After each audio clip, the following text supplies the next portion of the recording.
ان اللہ و ملائکتہ یصلون علی النبی یا ایھا الذین آمنوا صلوا علیہ وسلموا تسلیما اللهم صل على سيدنا شفيعنا نبينا مولانا محمد البارك وسلم صلاۃ والسلام. دو شیخ سماعت فرمائیے. جس میں سرکار کی عظمت پہ خطابت ہوگی، ہوگا ایک جلسہ حشر میں ایسا جس میں سرکار کی عظمت پہ خطابت ہوگی کہ صدر محشر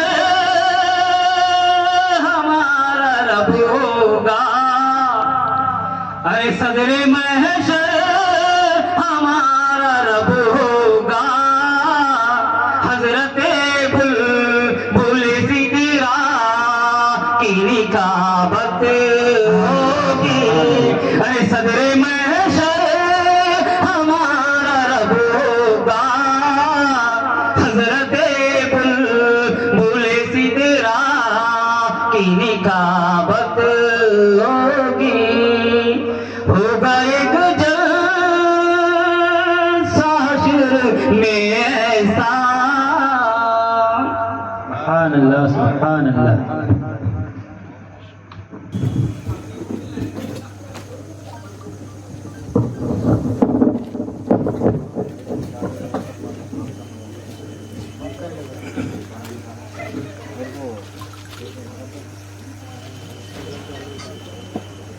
معزز سادات کرام، علماء کرام، ائمہ مساجد، حفاظ کرام، ذمہ داران اجلاس، میرے بزرگوں، ہم عمر ساتھیوں، پیارے بچوں، السلام علیکم ورحمۃ اللہ وبرکاتہ. وعلیکم السلام ورحمۃ اللہ وبرکاتہ. نحمدہ ونصلی ونسلم علی رسولہ الکریم. اما بعد فاعوذ باللہ من الشیطان الرجیم. بسم اللہ الرحمن الرحیم. قل یا ایھا الناس انی رسول اللہ الیکم جمیعا. آمنت باللہ صدق اللہ العظیم وصدق رسولہ النبی الامین المختار الکریم ونحن علی ذلک لمن الشاہدین والشاکرین والحمد للہ رب العالمین. ان اللہ وملائکتہ یصلون علی النبی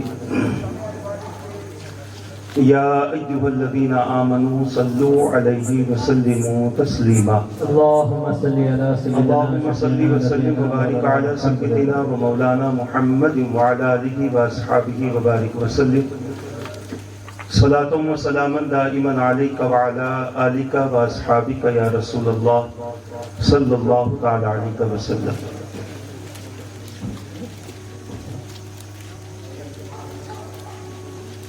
عزیزان ملت اسلامیہ،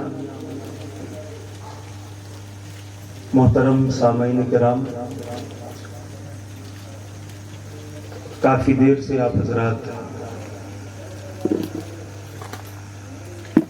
اس عظیم الشان جلسہ عید میلاد النبی صلی اللہ تعالی علیہ وآلہ وسلم کا حصہ بنے ہوئے ہیں.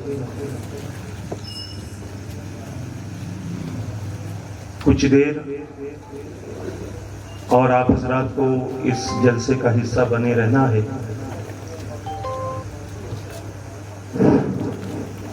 انشاءاللہ تبارک و تعالی قرآن مجید کی جس آیت کریمہ کے حصے کو تلاوت کرنے کا شرف حاصل کیا گیا، اس کے معنی اور مفہوم کے تحت چند گزارشات آپ حضرات کی سماعتوں کی نظر کرنے کی کوشش کروں گا. اللہ تبارک و تعالی مجھے حق کہنے، آپ سب کو حق سننے، ہم سب کو اس پر عمل کرنے اور عام کرنے کی توفیق عطا فرمائے. سبحان اللہ. ماہ ربیع الاول کے آغاز ہی سے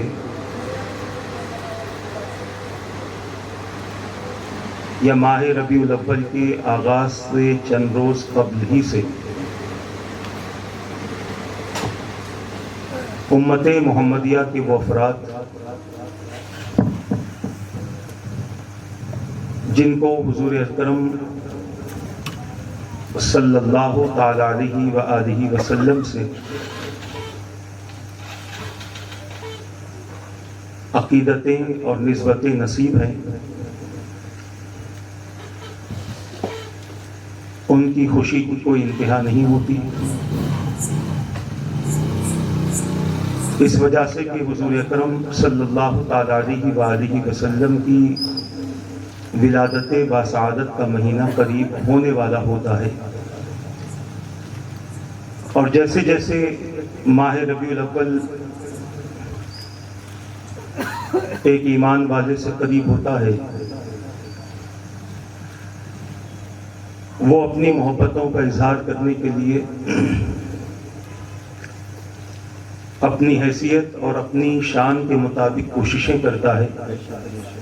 کہ اس بار حضور اکرم صلی اللہ تعالی علیہ وآلہ وسلم کی میلاد اور اس میلاد کا جشن کس انداز سے مناؤں گا۔ اللہ نے چاہا تو وہ کوشش پوری ہوتی ہے، وہ خواہش پوری ہوتی ہے، اور اگر نہیں بھی ہوتی تو وہ بندہ مایوس نہیں ہوتا، بلکہ اگلی بار کے لیے پھر ارادہ کرتا ہے کہ چلو آج نہ ہوا، اگلی بار میں کوشش کروں گا، ابھی سے تیاری کروں گا تاکہ حضور کی میلاد کا جشن اچھے سے اچھے ہم منائیں۔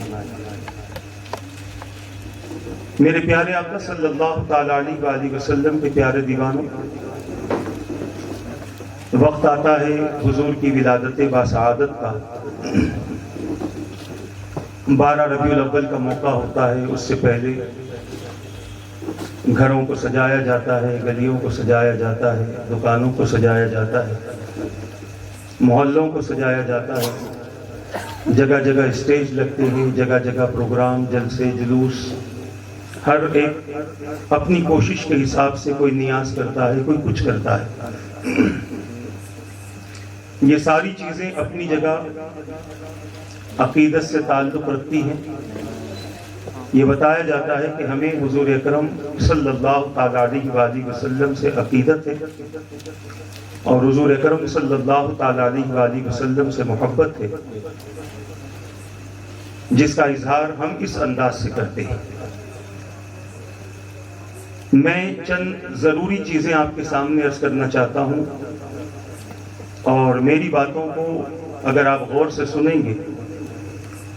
تو انشاءاللہ تبارک و تعالی میری کوشش یہ رہے گی کہ یہ عقیدت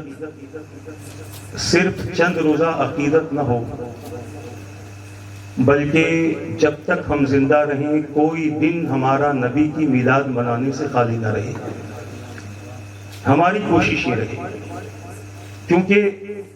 ہم اگر اس طریقے کی میلاد مناتے ہیں جیسے ہم منا رہے ہیں تو یہ ایک رسم ہے۔ آپ اپنے دل پر ہاتھ رکھ کر بھی سوچ لیں اور غور و فکر بھی کر لیں کہ میری باتیں اگر غلط ہوں تو آپ مجھ سے سوال بھی کر سکتے ہیں۔ جس طریقے سے ہم آج تقریبات کا اظہار کر رہے ہیں، یہ تقریبات رسوم کی شکل اختیار کر چکی ہیں، یعنی ایک وقت آیا، اس وقت پر ہم نے وہ کام کر لیا، اور پھر اس کے بعد اس وقت کا انتظار کرنے لگے، پھر آئے گا تو پھر وہ کام کریں گے۔ عزیزان ملت اسلامیہ، اللہ کے رسول صلی اللہ تعالی علیہ وآلہ وسلم جب تک اس فرش گیتی پر تشریف نہیں لائے تھے لباس بشریت میں، تو تاریخ بتاتی ہے کہ دنیا میں صرف مایوسی پھیلی ہوئی تھی،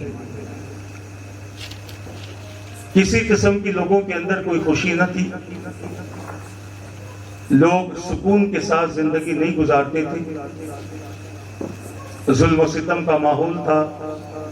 ایک دوسرے کو تکلیف دینا، ایک دوسرے کا مذاق اڑانا، ایک دوسرے کو گالی دینا، ایک دوسرے کو قتل کرنا، ایک دوسرے کی غیبت کرنا، ایک دوسرے کے ساتھ حسد کرنا، ایک دوسرے کی چغلی کرنا، ایک دوسرے پر الزام لگانا، یہ ان کی زندگی کا مشغلہ تھا، اور اس کے علاوہ بہت ساری چیزیں تھی جس کو آپ نے علماء سے تفصیلی طور پر سنا ہوگا۔ اللہ کے رسول صلی اللہ تعالی علیہ وآلہ وسلم جب اس لباس بشریت میں اس دنیا فانی میں حضور تشریف لائے، اور ابھی فرش گیتی پر تشریف بھی نہیں لائے، ابھی آپ کا نور مبارک منتقل ہوا حضرت عبداللہ رضی اللہ تعالیٰ عنہ کے ذریعے بی بی آمنہ رضی اللہ تعالیٰ عنہ میں، اور اس کی خبر جانوروں کو لگ گئی۔ سبحان اللہ، سبحان اللہ۔ انسانوں کو تو، انسانوں میں وہ انسان جو اہل کتاب تھے ان کو بھی اس کی بھنک لگ گئی، اور ان کو بھی اس کی خبر ہو گئی، کیونکہ وہ لوگ حضرت عیسیٰ علیہ السلام کے بعد سے لے کر حضور کے آنے تک اپنی کتابوں میں جو نشانیاں بیان کی گئی ہیں ان نشانیوں کو دیکھ کر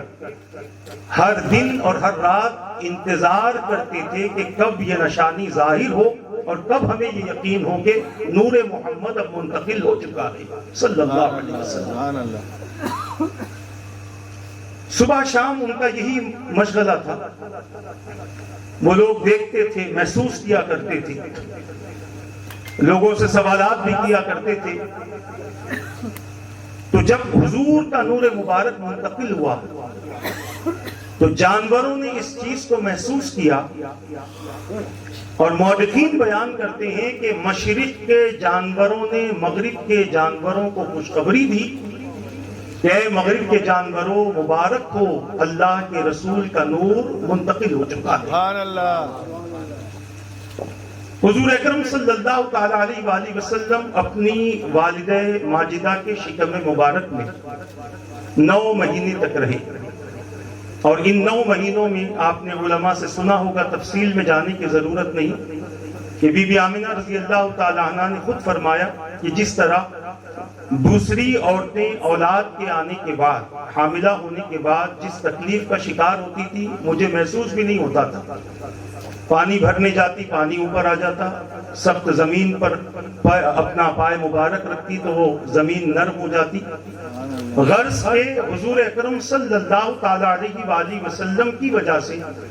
بی بی آمنہ رضی اللہ تعالی عنہ کو کوئی تکلیف نہ ہوئی، اطمینان کے ساتھ وقت گزر گیا۔ اور دوسری خوشخبری آپ کے لیے یہ تھی کہ ہر مہینہ کوئی نہ کوئی نبی آتے تھے، خواب میں بشارت دیتے تھے، خوشخبری دیتے تھے، آمنہ مبارک ہو، آمنہ مبارک ہو، آمنہ مبارک ہو، نبیوں کے سردار آنے والے ہیں، خاتم النبیین آنے والے ہیں۔ حضور اکرم صلی اللہ تعالی علیہ وآلہ وسلم کے حوالے سے خوشخبری بھی دیتے تھے، اور یہ بھی بتاتے تھے کہ جب یہ آ جائیں تو ان کا نام محمد رکھنا، کیونکہ اللہ نے پہلے ہی سے ان کا نام رکھ دیا ہے۔ یہ محمد صلی اللہ تعالی علیہ وآلہ وسلم اللہ کے آخری رسول ہیں، اللہ کے سچے نبی ہیں۔ بی بی آمنہ رضی اللہ تعالی عنہ یہ خواب دیکھتی تھی اور خوش ہوتی تھی، اسی لیے اپنے وصال کے وقت میں جب 6 مہینے کی عمر تھی، حضور اکرم صلی اللہ تعالی علیہ وآلہ وسلم کی مقام ابا میں مدینے سے نکل کر مکہ جاتے ہوئے جب مقام ابا میں آپ پہنچی ہیں، اور آپ کی طبیعت بہت زیادہ بگڑی ہے، اور اتنی بگڑی کہ اب آپ کو یقین ہو گیا کہ اب میری روح میری جان سے نکل جائے گی۔ میرے آقا صلی اللہ تعالی علیہ وآلہ وسلم اپنی والدہ ماجدہ کو دیکھ رہے ہیں، اور حضور اکرم صلی اللہ تعالی علیہ وآلہ وسلم افسوس میں ہیں۔ میرے آقا صلی اللہ تعالی علیہ وآلہ وسلم سے بی بی آمنہ فرماتی ہے کہ بیٹا محمد صلی اللہ علیہ وآلہ وسلم، میں ایک خیر کو زمین پر چھوڑ کر جا رہی ہوں، اور اللہ تبارک و تعالی نے مجھے ایک ایسا بیٹا عطا فرمایا ہے کہ میرے جانے کے بعد بھی اس بچے کی وجہ سے میرا نام مشہور رہے گا۔ یہ بی بی آمنہ رضی اللہ تعالی عنہ فرماتی ہیں حضور اکرم صلی اللہ تعالی علیہ وآلہ وسلم کی ذات مبارک سے۔ عزیزان ملت اسلامیہ، واقعات بڑے طویل ہیں۔ اللہ کے رسول صلی اللہ تعالی علیہ وآلہ وسلم اس فرش گیتی پر جب لباس بشریت میں تشریف لائے، کائنات کی کیفیتیں بدلی ہوئی تھیں، لوگوں کے نظریات بدلے ہوئے تھے، عقائد بدلے ہوئے تھے، مزاج بدلا ہوا تھا، معاشرے کی کیفیتیں بدلی ہوئی تھی، تجارت کے انداز بدلے ہوئے تھے، معاملات کسی کے درست نہیں تھے۔ کوئی بیٹا اپنے ماں باپ کی عزت نہیں کرتا تھا، ماں باپ اپنی اولاد کے ساتھ وہ رویہ اور وہ سلوک اختیار نہیں کرتے تھے کہ جو سلوک اسلام نے اختیار کرنے کا حکم دیا، جو رویہ اسلام نے اختیار کرنے کا حکم دیا۔ تعلیم و تربیت کا جو نظام اسلام نے اولاد کے تعلق سے بتلایا ہے وہ نظام بالکل نہیں تھا۔ باپ بیٹا ایک ہی موقع پر ایک ہی جگہ پر بیٹھ کر شراب بھی پیتے تھے، زنا بھی کرتے تھے، جوا بھی کھیلتے تھے، جھوٹ بھی بولتے تھے،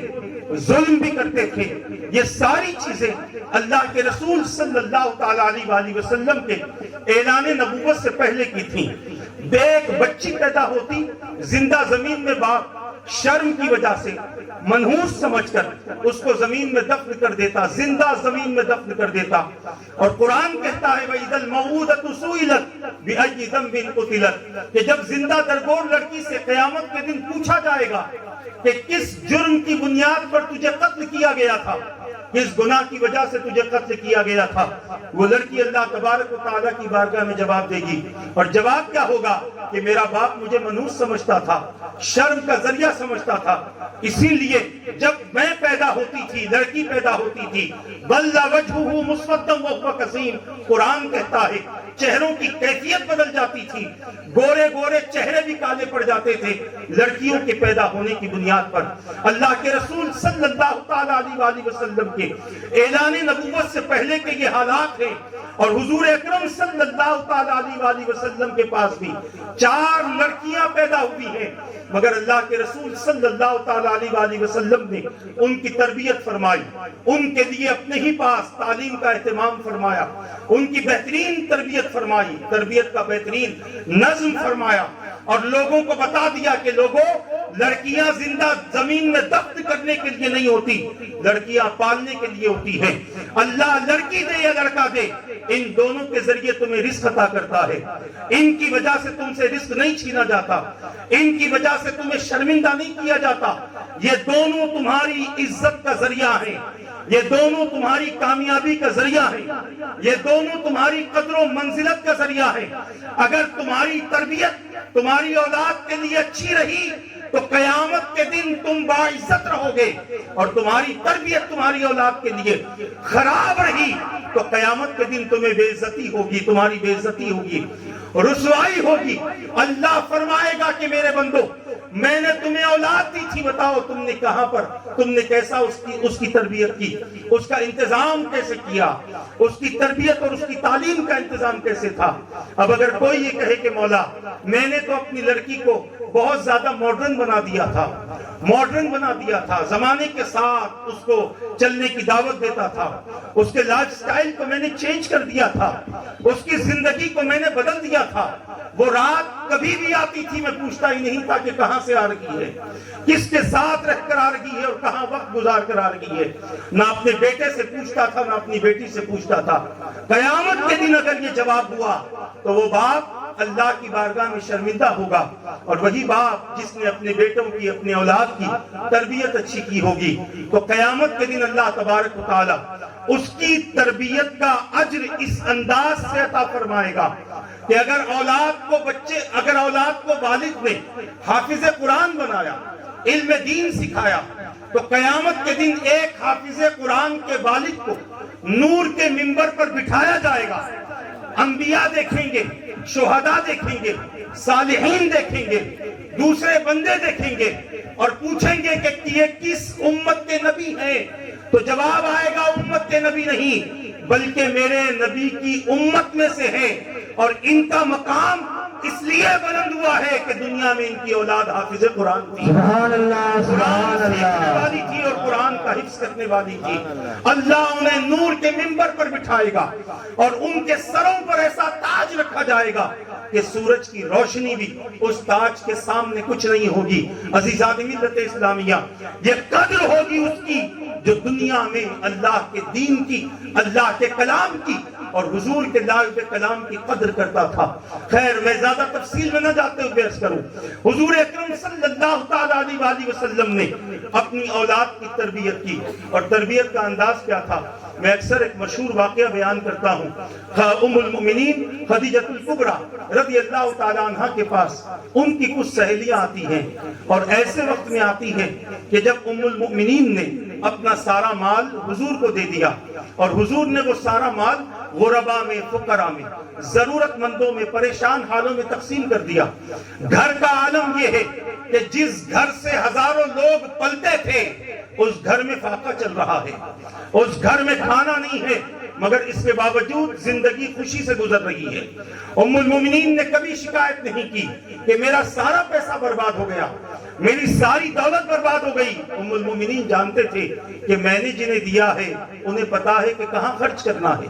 کس پہ خرچ کرنا ہے، کیوں خرچ کرنا ہے، وہ جانتے ہیں، کبھی شکایت نہیں کی۔ کچھ سہیلیاں آئیں، آ کر کہنے لگی خدیجہ ہمارے گھر میں شادی ہے، تمہیں آنا ہے اپنی بیٹی کو لے کر۔ ام المومنین نے ان سے وعدہ کر لیا۔ اب یہ شادی کا وقت آیا، ام المؤمنین اب شادی کے لیے جانا چاہتی ہیں۔ ہمارے اور آپ کے گھروں سے شادی کے لیے عورتیں جاتی ہیں تو ان کا انداز الگ ہوتا ہے، ان کی کیفیتیں الگ ہوتی ہیں۔ کل ایک شادی میں جو کپڑا پہنا تھا دوسری شادی میں وہ کپڑا نہیں پہنتی، اس لیے نہیں پہنتی کہ لوگوں نے دیکھ لیا ہے، عورتوں نے وہ کپڑا دیکھ لیا ہے۔ اب شوہر سے تقاضا کرتی ہے کہ جب تک نیا کپڑا لا کر نہیں دو گے ہم شادی میں نہیں جائیں گے۔ شوہر بیچارہ پتہ نہیں کہاں کہاں سے لا کر نیا کپڑا دے دیتا ہے۔ عزیزان ملت اسلامیہ، ادھر ام المومنین ہیں، روزمرہ کا لباس پہنی ہوئی ہے، خاتون جنت ہے، روزمرہ کا لباس پہنی ہوئی ہے، نہ سر پہ کوئی زیور کا نشان ہے، نہ ہاتھ میں کنگن ہے، نہ گلے میں کوئی ہار ہے، کچھ نہیں ہے۔ ایک سیدھی سادی طبیعت اور سیدھے سادے انداز کے ساتھ اس شادی میں جا رہی ہے کہ جس شادی میں مکے کی بڑی بڑی عورتیں، رئیس عورتیں، مالدار عورتیں موجود ہیں کہ جن کے جسم پر زیورات کا انبار ہے۔ ایسی شادی میں یہ جا رہی ہیں۔ جب اس شادی میں پہنچی، دونوں ماں بیٹی پہنچتی ہیں، ابھی گھر کے اندر گئی تھی کہ دیکھا کہ خاتون جنت جیسی نوجوان لڑکیاں خوب سج دھج کر ہیں، ان کے لباس کی کیفیت الگ ہے، ان کے زیور کی کیفیت الگ ہے، بڑی عجیب طرح کی سجی ہوئی ہے۔ عزیزان ملت اسلامیہ، بیٹی ماں کو دیکھتی ہے، ماں بیٹی کو دیکھتی ہے، آخر میں ماں پوچھتی ہے، ام المومنین پوچھتی ہے کہ بیٹا کہیں تمہیں ان لوگوں کو دیکھ کر کوئی تکلیف تو نہیں ہو رہی ہے کہ آج تمہاری ماں نے تمہیں کوئی زیور نہیں پہنایا، تمہاری ماں نے کوئی تمہیں نیا لباس نہیں پہنایا، اور یہ لڑکیاں اتنی سج دھج کر آئی ہیں۔ بیٹی مسکرا کر کہتی امی جان اس لباس کی کوئی حقیقت نہیں ہے، اس زیور کی کوئی حقیقت نہیں ہے، کیونکہ میرے آقا تاجدار مدینہ صلی اللہ تعالیٰ علیہ وسلم سے میں نے سنا ہے کہ عورتوں کا بہترین لباس لباس التقوی ہے، اور عورتوں کا بہترین زیور شرم و حیا ہے۔ اللہ نے یہ دونوں چیزیں مجھے عطا کی ہیں، اور مجھے اس بات پر خوشی ہے کہ آج میں رسول اکرم صلی اللہ تعالیٰ علیہ وسلم کے اس فرمان کو پورا کر رہی ہوں۔ بتانا ہی چاہتا ہوں یہ تربیت ہے اللہ کے رسول صلی اللہ تعالیٰ علیہ وسلم کی اپنی اولاد کو۔ حضور اکرم صلی اللہ تعالیٰ علیہ وسلم نے اعلان نبوت فرمایا، اور کیا فرمایا؟ اے لوگوں میں اللہ کا رسول ہوں، تم تمام کی طرف آیا۔ قل یا ایھا الناس انی رسول اللہ الیکم جمیعا، مجھے بھیجا ہے۔ جب اللہ نے مجھے بھیجا ہے، اور اللہ اپنے کسی رسول کو، غور سے سننا، اب اصل بیان کی طرف آ رہا ہوں، اللہ تبارک و تعالیٰ اپنے کسی رسول کو صرف پہچان کروانے کے لیے نہیں بھیجتا، بلکہ اس لیے بھیجتا ہے کہ اس رسول کی اطاعت کی جائے۔ اس بات کو ذہن میں رکھو، رسول صرف معرفت کے لیے نہیں آتی، صرف کلمہ پڑھانے کی حد تک رسول نہیں بھیجے جاتے، بلکہ رسول کے بھیجنے کا مقصد یہ ہوتا ہے کہ بندہ اللہ تبارک و تعالیٰ کے حکم پر رسول کی اطاعت کرے۔ اور اسی کو قرآن نے کہا وَمَا أَرْسَلْنَا مِن رَسُولٍ إِلَّا لِيُطَاعَ بِإِذْنِ اللَّهِ، جس کا معنی اور مفہوم یہ ہے کہ ہم نے کسی رسول کو نہیں بھیجا مگر اللہ کے حکم سے ان کی اطاعت کی جائے۔ اب اگر ہم 19واں پارہ پڑھتے ہیں تو 19ویں پارے میں اللہ تبارک و تعالیٰ نے چند نبیوں کا تذکرہ فرمایا، اور نبیوں کا تذکرہ حضرت نوح علیہ السلام کے ذکر سے شروع ہوا، کیونکہ یہ پہلے رسول تھے روئے زمین پر، جنہوں نے لوگوں کو اللہ کے دین کی دعوت دی، 950 سال تک تبلیغ کرتے رہے، اور اس میں 62 سے لگ بھگ 72 لوگ ہی مسلمان ہوئے، حالانکہ اس وقت میں قریب 1 لاکھ سے زیادہ اس زمین پر لوگ موجود تھے۔ 950 سال آپ ایک ایک گاؤں، ایک ایک محلہ، ایک ایک شہر گئے، جہاں لوگ بستے تھے نوح علیہ السلام وہاں تک پہنچے۔